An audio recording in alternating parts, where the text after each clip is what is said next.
First tonight, a Black Hawk helicopter was warned of an approaching passenger jet 18 seconds before they collided in the skies above Washington, D.C. Blackjack 3, proceed directly to Glebe. I need you to land.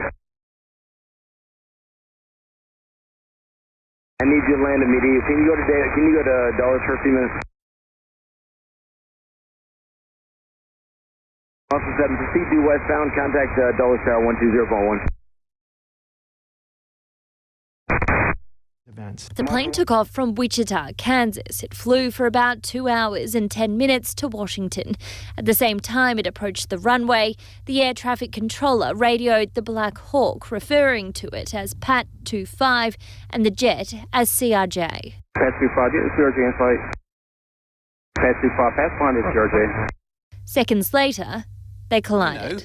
Is that the main runway here, it's not quite orientated properly, but that's the main northerly runway. So the American Airlines aircraft, as all of the others, would have been coming to land there and then taking off in this direction. Meanwhile, the Nighthawk would have been operating its way, Black Hawk would have been operating its way down the Potomac here. Now, as the pilot of the Black Hawk, he'd have thought all of the civilian traffic is to the north of me, leaving or arriving.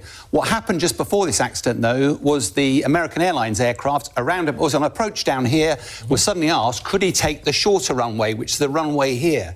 He said he could. So therefore, rather than going straight along that line, he diverted down to the south to get himself onto a lineup for that runway there. All of that, of course, would have put him on a direct collision course. Now, that sounds awful, but the whole purpose of procedural is that they may well be crossing. In fact, the two dots on the radar would have absolutely superimposed themselves, but they should have been height deconflicted, because that way you can guarantee they'll never hit each other.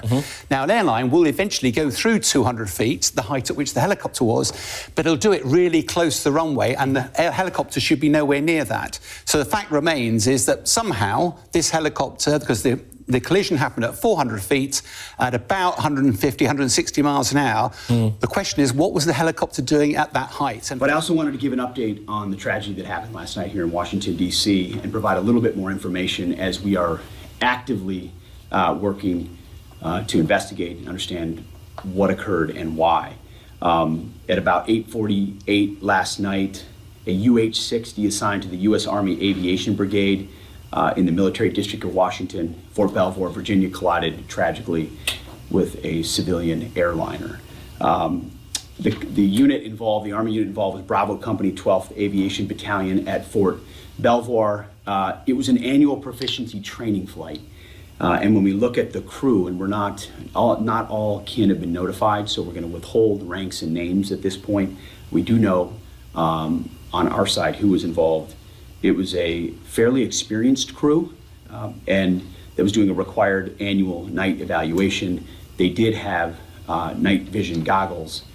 The 12th Aviation Battalion, as of now, is granted a 48-hour operational pause on contingency missions as what happened is reviewed, and a senior level aviation team, an investigative team from our Aviation Safety Center, was deployed last night and already is in Washington, D.C. to investigate what's going on. We anticipate that the investigation will quickly be able to determine whether the aircraft was in the corridor and at the right altitude at the time of the incident.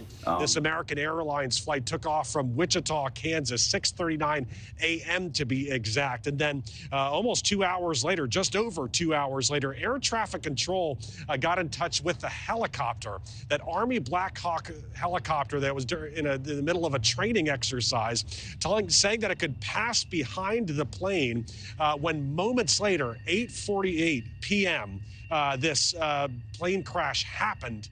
Crash. This is alert 3. Crash. This is alert 3. Crash. This is alert 3. Crash. This is alert 3. 2 helicopters. Helicopter CRJ approaching runway 33. It was probably out in the middle of the river. I just saw a fireball and then it was just gone. Oh my God. Why was the Black Hawk reportedly flying dark near a busy airport? Why didn't it take evasive action when Black Hawks have such adept maneuverability? The plane appears to have descended onto the helicopter. The Black Hawk helicopter appeared to be coming from the right of the commercial flight that was descending into runway 33. But some claim the chopper flew directly into the American Airlines jet. Experts are baffled as to how traffic collision sensors failed. This is just so staggering. Commercial flights are equipped for ages with a system called TCAS, Traffic Collision Avoidance System. It tells the pilots in the cockpit how to avoid other airplanes nearby. In reality, the FAA has been turning away quality applicants for nearly a decade because they weren't diverse enough. Hi, I'm Brad Mims, Deputy Administrator at the Federal Aviation Administration. We need a diverse group